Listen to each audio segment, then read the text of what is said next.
Hi, this is Daniel from the Ultimate Guitar Academy, and today I'm going to teach you 6 blues licks to get you improvising. Now, before I get stuck into these blues licks, you just need to know that they're all in the key of A minor pentatonic, just to make life easier for us. So make sure you know the A minor pentatonic scale well before playing any of these licks. We're also going to use another concept that's commonly dubbed the house of blues.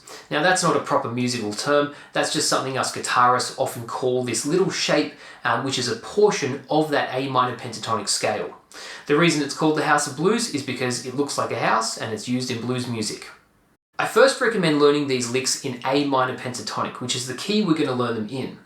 Once you know them well in that key, I recommend then moving them into other keys, such as E minor pentatonic or G minor pentatonic.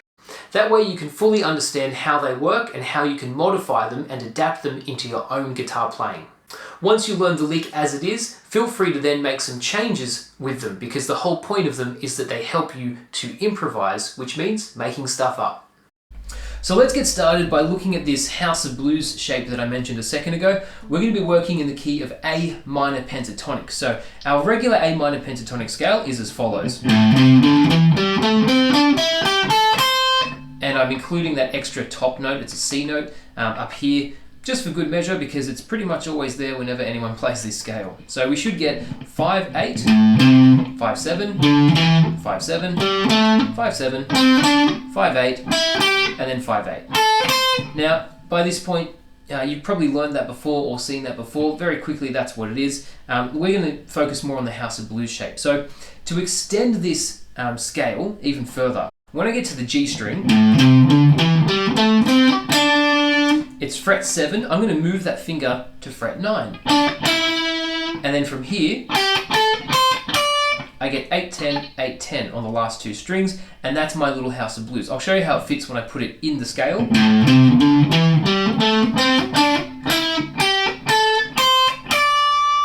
Just like that.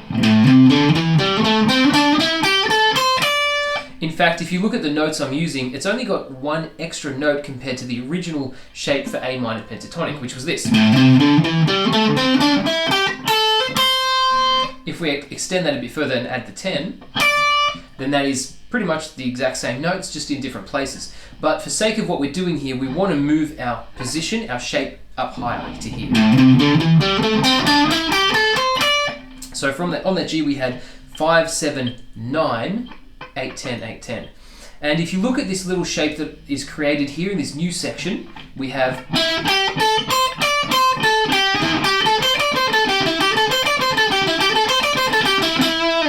that is a little house looking shape. Ready? We have a little rectangle and then our triangular roof. So if you're looking really carefully, I can see it from this angle. You have this little square rectangular house shape down here, and then if you include that third note at the top, you have like a little triangle happening. And you think about what makes a house when you in primary school and you're drawing shapes, you do a rectangle with a triangle on top and that gives you a house. So hence the name the house of blues, because it's used a lot in blues, but you can use this anywhere that you have your minor pentatonic scale in any key. It doesn't really matter. So that is what the house of blues is, that little shape that we have here. Now remember, that's not an actual proper musical term, it's just what us guitarists tend to call it. So I'll go through that again from the start of A minor pentatonic. Extend it to the 9 and add 8, 10 on top. Now, a really important note here is to make sure that you use those fingers, okay? We don't want to change things and use different fingers. What we need to develop here is the use of these 3 fingers. And I'm playing, I guess you could call this position 8. If you've ever been taught positions before, this is position 8 because I'm using my index for fret 8, middle for fret 9, and ring for fret 10. Position 8 because I'm doing this 1, 2, 3, 4 style, starting on 8. In order to get there though, we do have to shift with our ring finger, which is a bit, not really position 8, but that's how we shift to that position. A really good idea is to practice just going from that A minor pentatonic position 1, or shape 1, it's often called, into that house of blues shape. When descending though, I would recommend this. Play it completely the same in reverse, and then use your index finger to shift from the 7 to the 5. So we end up getting this. Shift with the ring. Shift with the index. And that's how we morph those two shapes together. So let's have a look at some licks that use this House of Blues shape to help you get comfortable with it and used to it. And it's a great introductory,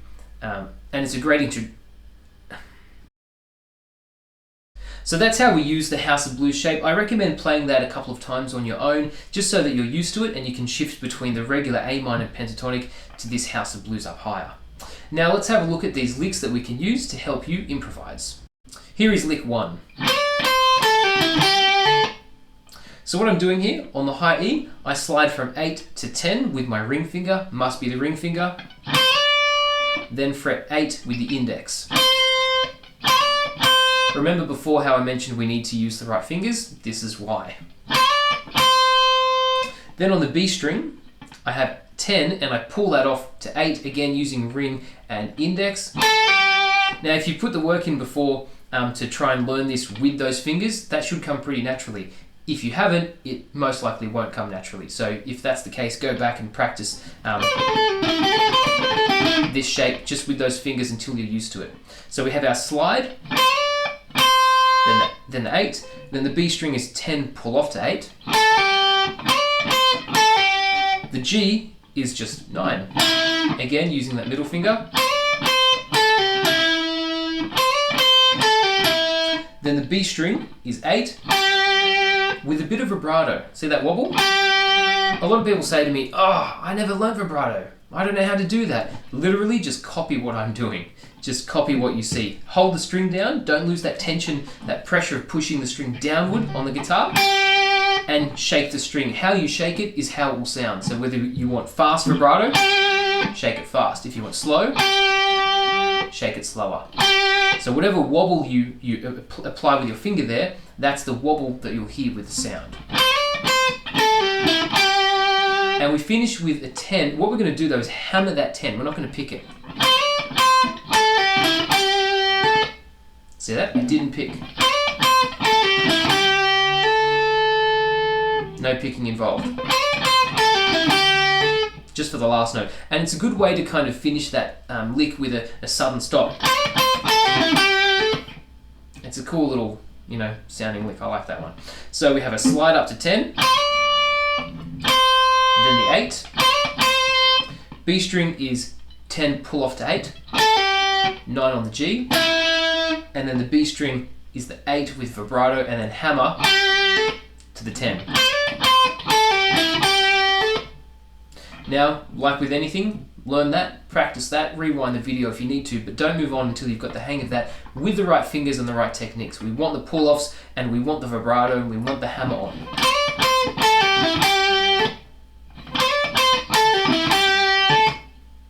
And you can also make your own variations of this lick and all the licks just by changing things that you want to change. You can change the timing, the rhythm, some of the notes. It's completely up to you. These are just ideas to help get you moving on the guitar. Let's have a look at lick 2. Okay, so this lick starts on the G, and we're starting at a slightly different approach to the previous lick. We're starting in the previous shape, in fact, the A minor pentatonic shape 1 or pattern 1. On that 7 on the G, I'm going to use my index finger and hammer to the 9, also on the G, of course. So I get that hammer. The B string is 8 to 10. Again, I'm going to get a hammer there. So I get 7 to 9 on the G, the B string 8 to 10, and the high E, same thing, 8 to 10. Again, a hammer on. So, for some people, that's going to be enough to work on for a little bit of time, and that's okay. If it is the case for you, then do that. Just focus on getting the hammer-ons. If you don't get that, you're really not ready for the rest of it, so just focus on that. If you do have trouble with hammer-ons, remember that back finger has to stay on. See that? back finger didn't move. That index finger stays on for the whole duration of my hammer on. Then I change. Then I change. And again, I'm using index and ring fingers. Okay, really important to use those fingers for this. We need to, because that's going to give us the right technique. It's going to make playing it a lot easier. It's going to make you a better guitarist. So, that high E though, we're going to also pull that off. See that? So hammer, hammer, hammer on, and a pull off. Notice with the hammer and pull off, I pick it once, and then my left hand does the hammer on and the pull off. I don't pick a separate pull off. I only play the high E string one time.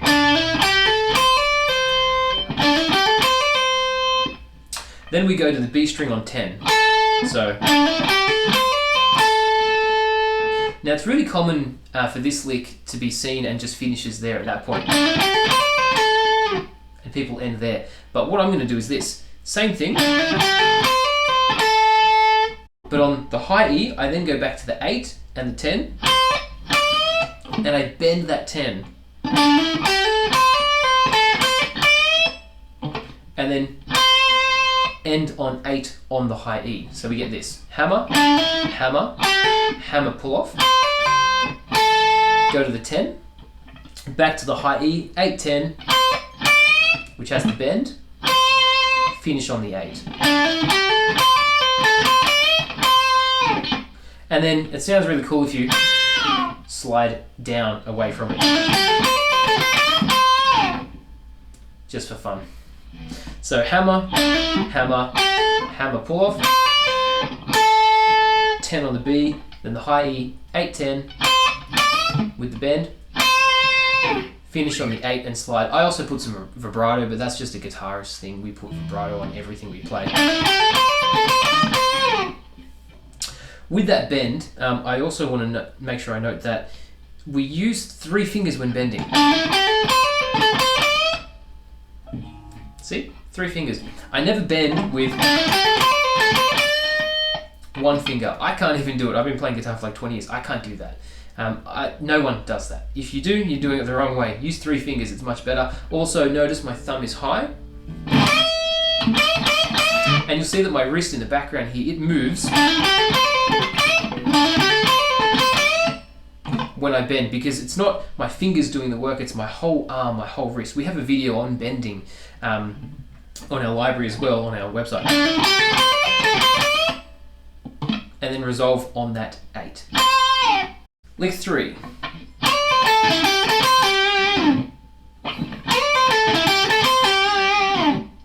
So for this lick, high E, we slide in from 8 to 10, and then pull off back to the 8. Notice I slide with my ring finger, and then while that note's still ringing out, that's when I put my index finger on the 8, so that I can get that shift from the 10 to the 8. Some people, if you're having trouble, might find it easier to try and slide both together. If you do that, yeah, that's okay. It's not great, but it's not a big deal. What you'll find though is by doing that, you'll learn the technique, and eventually, probably not too long, you'll be able to play it without having that index for the slide as well. You'll be able to slide with 1 finger and then get the pull off. So we get the slide pull off. Then we go to the B string on 10, and then we go straight to our roof, the G on 9, to the top of our House of Blues, the roof. Then the B string is 8, 10.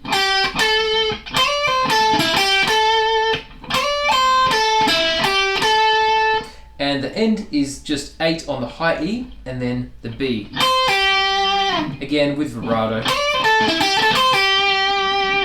And you can modify that vibrato to be however you want it to be.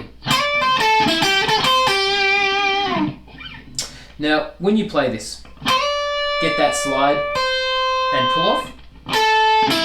Straight down the House of Blues. If you want a way to remember that shape, aside from using the House of Blues, if you have a look at what it is, that's a D minor shape. right, from a normal open D minor chord. So we go slide pull off, down our D minor shape,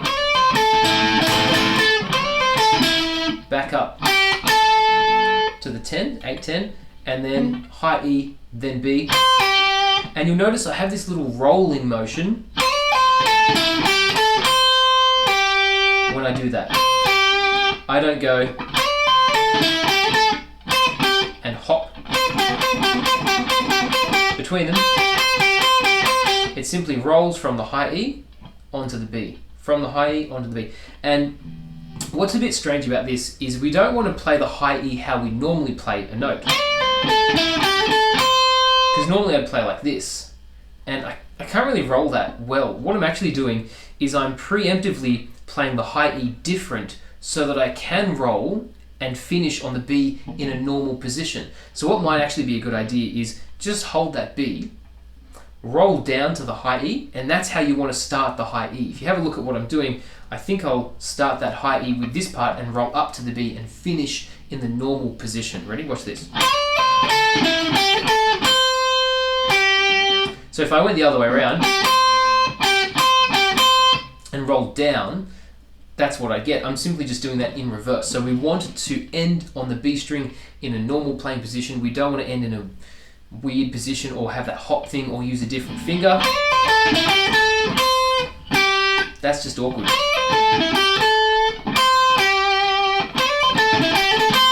That one's not too bad. But I really think you're best off here using it as an opportunity to learn that rolling motion. That's something you have to learn in guitar at some point. Otherwise you kind of end up hitting a wall and you stop getting better. So we want that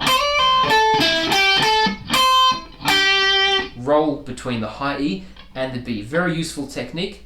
A little challenging, very useful though, and it's something that's going to make you a better guitarist, and hey, that's what we want to do. Here's lick 4. Lick 4.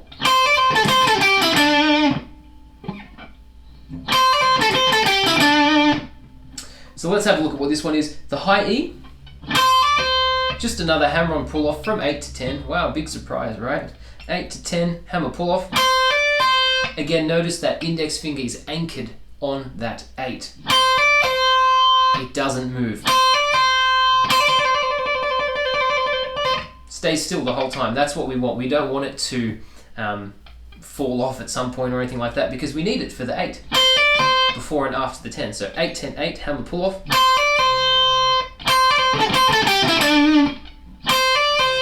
Then we go to the B string on 10 and the high E on 8. So we're basically just going back to where we were. We then run down the House of Blues, so the B string will be 10, 8, and the G will be 9 and then 7.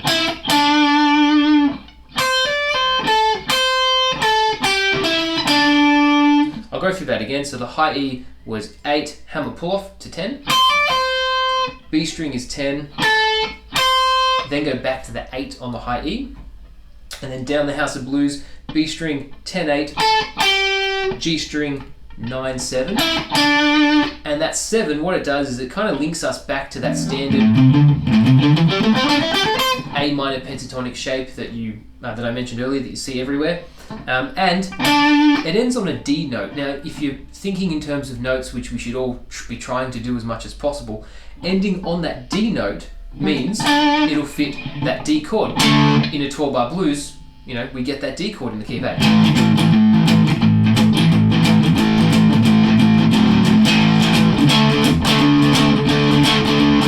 When we go to the D chord, that'll fit really well because, hey, it takes us to that D note. Fancy that. So we get the hammer on pull off, then to the B string, then back to the high E, and then run down that House of Blues, finishing on the D note there, the 7 on the G string. One thing you should notice is that 9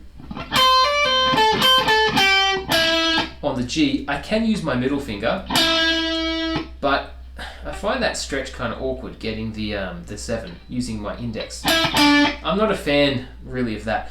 What I would opt to do is this. ring plays the 9, index plays the 7. So I've kind of shifted back to position 7 from position 8. If you do use the ring finger for the 9 or the middle, it doesn't really matter that much. It's not a big deal in this situation, and it's not going to really, wreck anything in your technique. It's not a big deal in this case.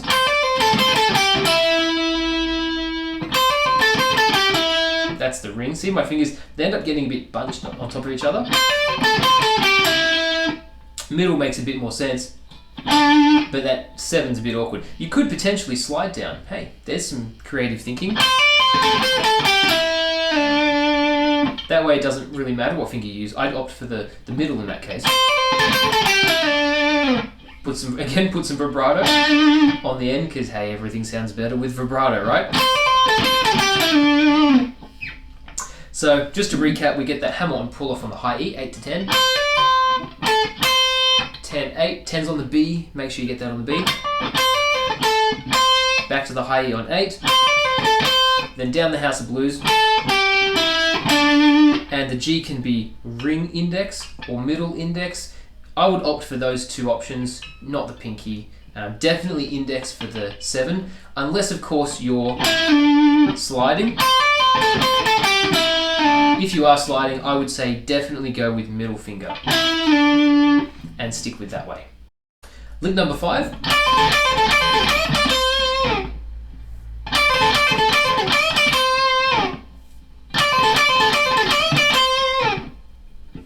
Okay, let's have a look at what this lick is. So on the high E, starting on the 10, pull off to the 8. Wow, beginning to see a common trait there. Okay, something you can steal and use in your own playing. Do that, please do that. So 10 to 8 we pull off, and then the B is also 10. Now we're going to do that 3 times. So we get the pull off, then the 10 on the B. And then again, pull off, 10 on the B. That's twice. Now a third time, pull off, and then the B. I want to look at how I do that just for a quick second. I'm using my ring finger for the high E, index for the 8, and then middle finger for the B string, okay? So I'm getting 1 finger per note. Now yes, that middle finger for the 10 on the B string, that breaks my rules of, playing 1, 2, 3, 4 style in position 8. You can break the rules, okay? They're not set in stone, but there needs to be a good reason. And here we have a good reason, because it's meant to be kind of fast. And that way we're alternating our left hand fingers. Otherwise what happens is you use the 1 finger, and that's no good. It won't be as fast, it won't be as fluent. There's that hopping, and that gap between the end of the lick and the repetition, the start of it again. Whereas this way, you can just loop that over and over again. The index on the 8, it just holds the whole time when I play it. It's not a big deal if that lifts up a little bit. You don't want it to come flying off, but it doesn't have to hold the whole way. It does when I play. Again, not a huge deal if it doesn't for you, but it's okay if it does. And you might be thinking, but won't we get some bleeding of the notes, ringing out into each other? You're right, we will. If we hold the notes and they sustain, if we hold that last note. But the thing is, it's all pretty quick. So any kind of ringing out and bleeding there, it's not a big deal. It doesn't really make a huge difference. I also don't have heaps of distortion on the guitar. It's only light gain. So ringing out won't be super obvious compared to if I had a bit higher gain on, or no gain, you wouldn't really notice it. For my picking there, remember I pick a bit weird. I'm picking down for the high E, up for the B. Most people I think would probably go up for the high E, down for the B.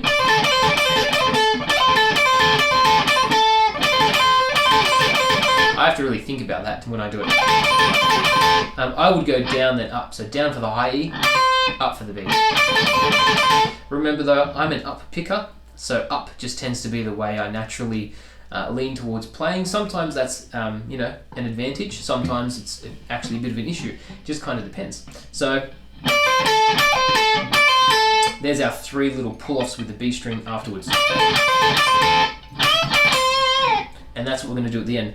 So the high E is a bend on the 10. That bend should really get that pitch of the 12th fret.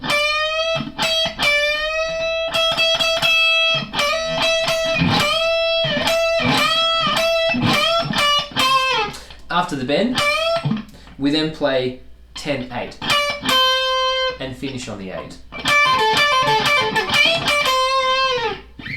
So 3 of the pull-offs, then the bend, 10-8. 3 pull-offs, bend, 10-8. And that can be a way you can remember this lick. 3 pull-offs, 10, bend, 8. With the bend, if you don't quite hit the 12, it's not a huge deal. A small bend will do the job. Hitting the 12, that's the better option, but a small bend will do the trick. So yeah, not a huge deal if you don't get that bend. It'll still be passable. And now let's have a look at lick number 6.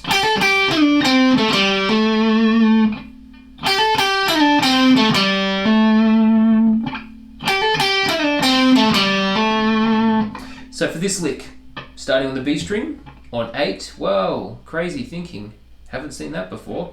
Starting on 8, we hammer to the 10, then we play the 8 again. It's not a pull-off. We hammer, then we play the 8. A lot of guitarists, they'll just pull off to the 8. Why? Because they're a bit lazy, let's be honest. Humans are lazy. We're all lazy. I like being lazy too. Don't be lazy. So put in the effort and make sure you play it the way that I'm showing you to play it. It's going to make you a better guitarist. What happens with the other lazy kind of approach is you'll get a song where that's not how it actually goes, and so you go, oh, well, I'm just going to change this to be a bit easier for me. That's no good. Don't do that. So we hammer, then 8. Then on the G, we play the 9, slide it down to the 7. And for this, I would go with ring finger, compared to one of the previous licks where I said it's not a big deal. Here, I think ring finger is the best way. Then the G is 5. And we've successfully moved from our House of Blues shape back to our minor pentatonic shape 1. So hammer from 8 to 10, back to the 8, slide from 9 to 7, then the 5. And the end of this lick, we play the D on 7, then 5, and hammer that 5 back to a 7. When I play this, the way I'm kind of using the timing is I wait on that 5 and then hammer. It's not hammer straight away. We play the 5, wait a second, and then get our hammer on.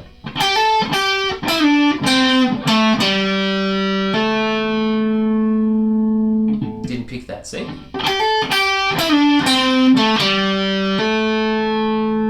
So linger on that 5 if you want to make it sound the way I'm playing it.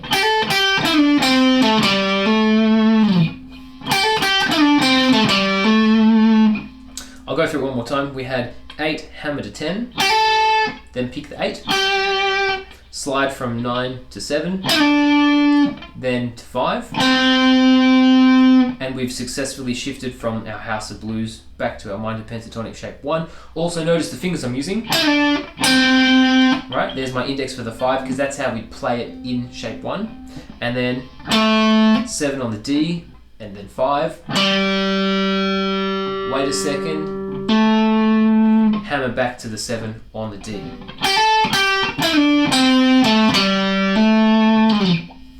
And you can end that how you want. You can put some vibrato, slide it away, do whatever you want with it.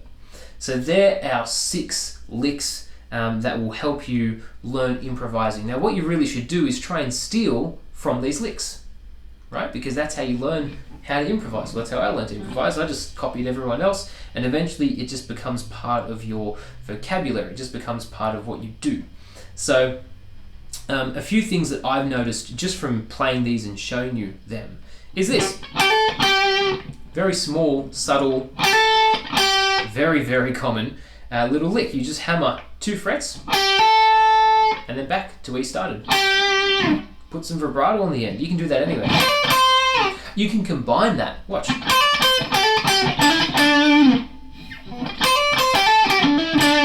You can do all sorts of weird and wonderful things. So that's something to take away already that I've noticed from when I'm playing it.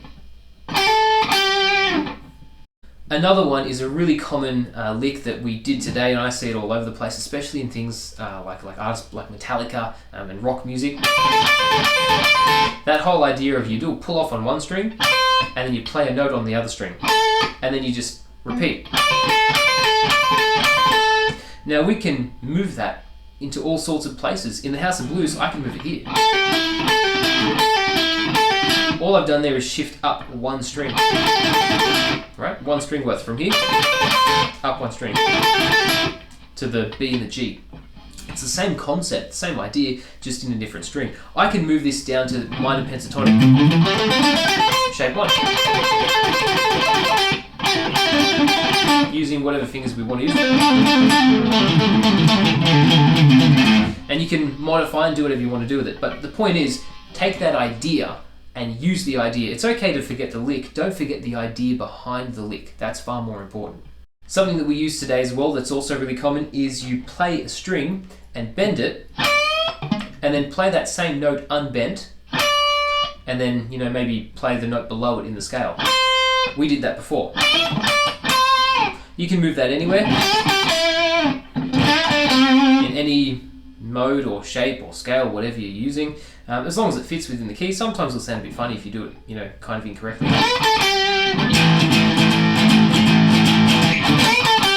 It's not too bad. So the idea there is you just bend a note, play the note, unbend, and then resolve it to something else. It doesn't have to be, the note below it. It could be 2 notes below it, or 3 notes, or an octave.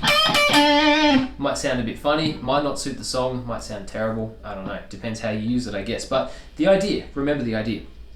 And the last one I really want to bring to your attention is a term I hear all the time called scaling, right? Which is basically just a term that means going up and down a scale. And today we did that in the little House of Blues shape. I mean, how many times did we walk up and down that shape? And you can go up and down, as high, as low, as much as you want. Really the idea there is going up the scale and down the scale. And the finger work that I'm using and the way that I play it, that's important. Because I could hammer on, or I could pull off. I could hammer on, so I'm ascending my notes but descending my position like this. So that's a hammer on, so that's ascending.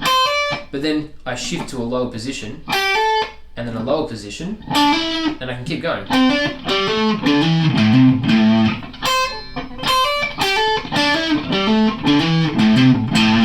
I can do whatever I want to. I could pull off, or I could pull off ascending.